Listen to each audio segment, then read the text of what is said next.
Weekend at home में आपको इल्म है कि सैटरडे के रोज़ हमारी कोशिश ये होती है कि जितना हो सके सैटरडे संडे दोनों प्रोग्रामिंग में इंफोटेनमेंट प्रोग्रामिंग की जाए कि कुछ नॉलेज आप लोगों की आम जिंदगी में शऊर बेदार हम कर सकें। सो हमारे साथ हमारी जो अगली मेहमान शख्सियत मौजूद है। हम ज़रा स्किन से रिलेटेड, अब स्किन एक ऐसा इशू है या एक ऐसा टॉपिक है जो मर्द औरत दोनों, ख़वातीन की बात करें मर्द हजरात की बात करें, क्योंकि मैं ये समझती हूँ ख़वातीन हजरात के खूबसूरत लगना हर इंसान का हक है। बाद में मर्द है, बाद में औरत है, पहले इंसान है। तो जब खूबसूरत लगने की बात आती है तो बेहतर मशवरे देने के लिए हमारी जो मेहमान हैं उनसे हम बातचीत करेंगे। जी डॉक्टर आमना राज मौजूद हैं, कॉस्मेटिक डर्मेटोलॉजिस्ट हैं। इनको वेलकम करते हैं। अस्सलाम वालेकुम डॉक्टर साहिबा। वेलकम सलाम। आई थिंक यू एग्री कि पहले इंसान है, मर्द औरत दोनों को खूबसूरत लगना चाहिए। हाँ जी, एब्सोल्युटली, बिल्कुल। क्योंकि हमारे यहाँ ये बड़ा आम तासुर हमेशा रहा कि जी खूबसूरत लगना या प्रेजेंटेबल लगना ख़वातीन की खासियत रही है, जो कि मुझे लगता है कि मर्द हजरात को भी प्रेजेंटेबल अब लगना असल में ज़माना चेंज हो गया है। पहले एक वक्त था कि जिसमें सिर्फ समझा जाता था कि खूबसूरती और बनना संवरना जो है वो औरत को ज़ेब देती है। आजकल का जो माशरा जिस तरफ जा रहा है और जो हमारी कामों की और हमारी ज़िंदगी की गुजरने की एक रिक्वायरमेंट बन गई है कि मर्द और औरतें दोनों प्रेजेंटेबल हों, वेल ग्रूम्ड हों, दिखने में मतलब जो खूबसूरती है वो अल्लाह ताला की एक सिफ्त है, वो अल्लाह ताला ने चेहरा बनाया होता है, हमारे खदोखाल बनाए होते हैं।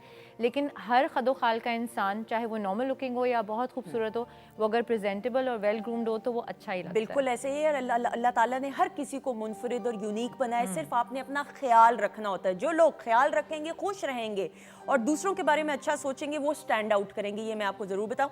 डॉक्टर साहिबा, नाउ लेज़र ट्रीटमेंट, हम पिछले कुछ सालों से लेज़र ट्रीटमेंट के बड़े चर्चे सुन रहे हैं। हमने लेज़र ट्रीटमेंट को महदूद कर दिया है सिर्फ हेयर रिमूवल के हवाले से कि जी आपने हेयर रिमूवल कराना है तो अच्छा लेज़र ट्रीटमेंट करा लो। लेज़र ट्रीटमेंट सिर्फ हेयर रिमूवल तक महदूद है या और भी ट्रीटमेंट्स में लेज़र का इस्तेमाल होता है? देखिए, लेज़र जो है ना वो एक ख़ास किस्म की शुआएं होती हैं, ठीक है, जिससे आप जिल्द को हरारत दे के मुख्तलिफ किस्म के ट्रीटमेंट्स और फ़ायदे उठा सकते हैं। ठीक है, जिसमें बाल ख़त्म करने या जो आपके अनवांटेड हेयर हैं या चेहरे पे जो फालतू बाल होते हैं, जिस्म पे जो फालतू बाल होते हैं, वो सिर्फ एक समझ लें उसका इस्तेमाल है, एक यूजेज है लेज़र, और वो डिफरेंट लेज़र्स होती हैं।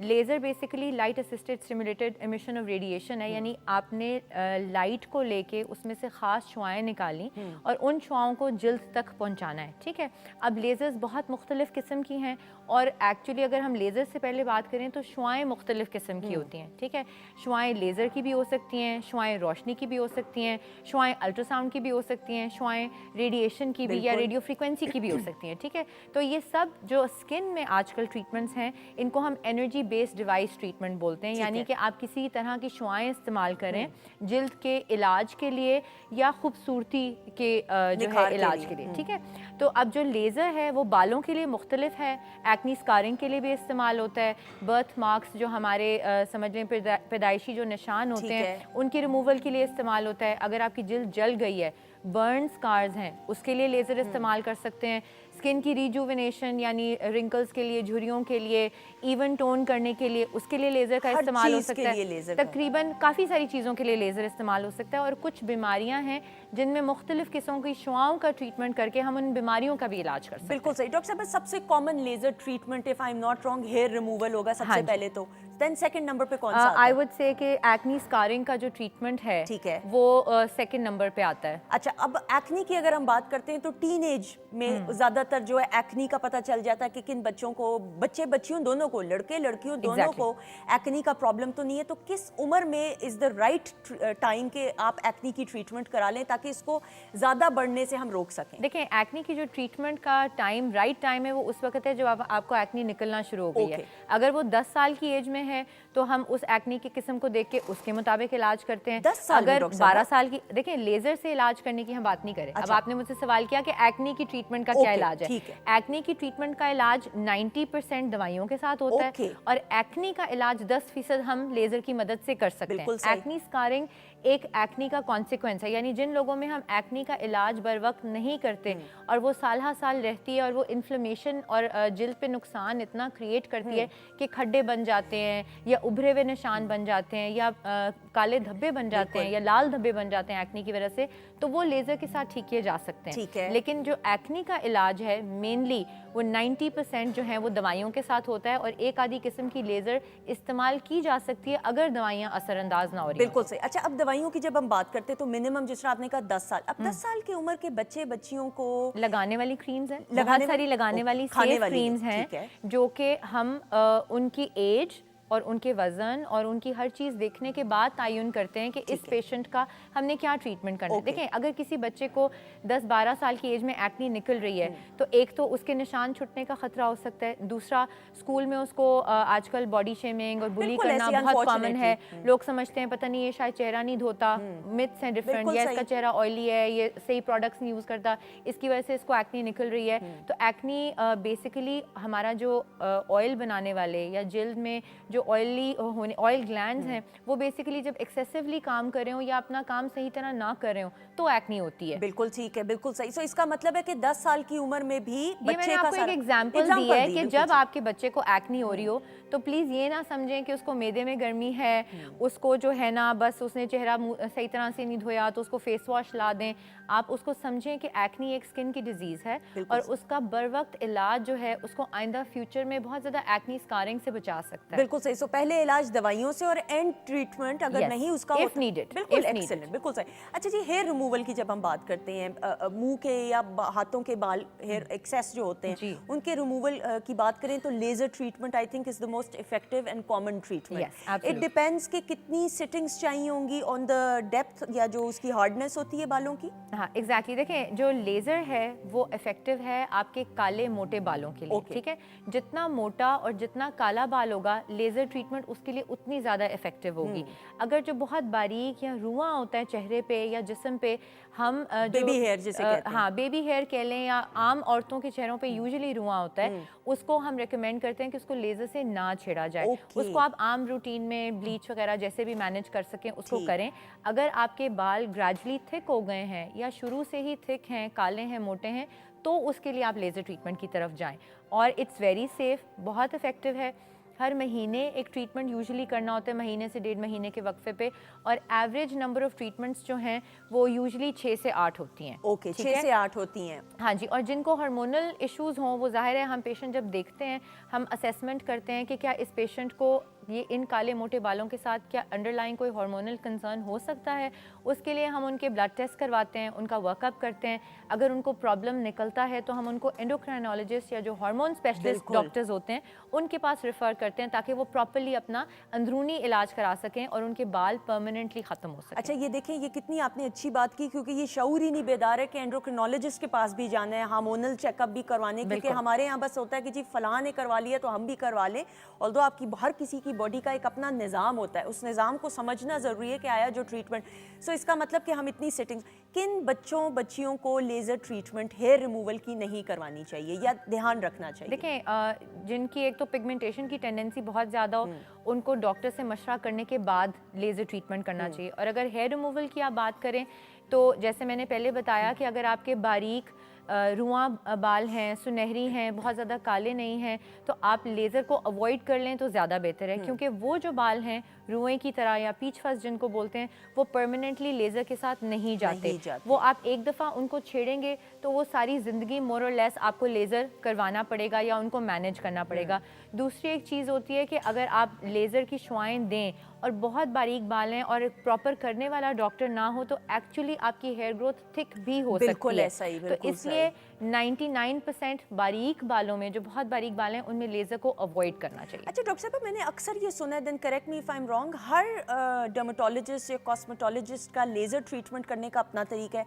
या तो डायरेक्ट आप मशीन लगा लेते हो या पहले आप कहते हो कि वो जो बाल निकले हुए उनको रेजर भी करो। ये मैंने कहीं जगहों पे देखा। आई एम सॉरी, मैंने सुना हुआ इसलिए मैं आप इस्लाह कीजिएगा। मैं आपको बता देती हूँ कौन सा तरीका ठीक है। तरीका डिपेंड करता है मशीन के ऊपर, ठीक है, लेकिन जो रेजर करने वाली बात है यानी फेस पे जो बाल हैं उनको पहले रिमूव करना है, वो हर लेज़र से पहले, यानी जो बालों के लिए की जा रही हो उससे पहले करना ज़रूरी होता है। अच्छा, सेफ। यस, उसकी रीज़न ये है कि देखें जो लेज़र है उसने बाल की जड़ तक जाना है, ठीक है, बाल की जड़ को ग्रो करने से रोकना है, आहिस्ता आहिस्ता उसकी ग्रोथ को स्लो करनी है।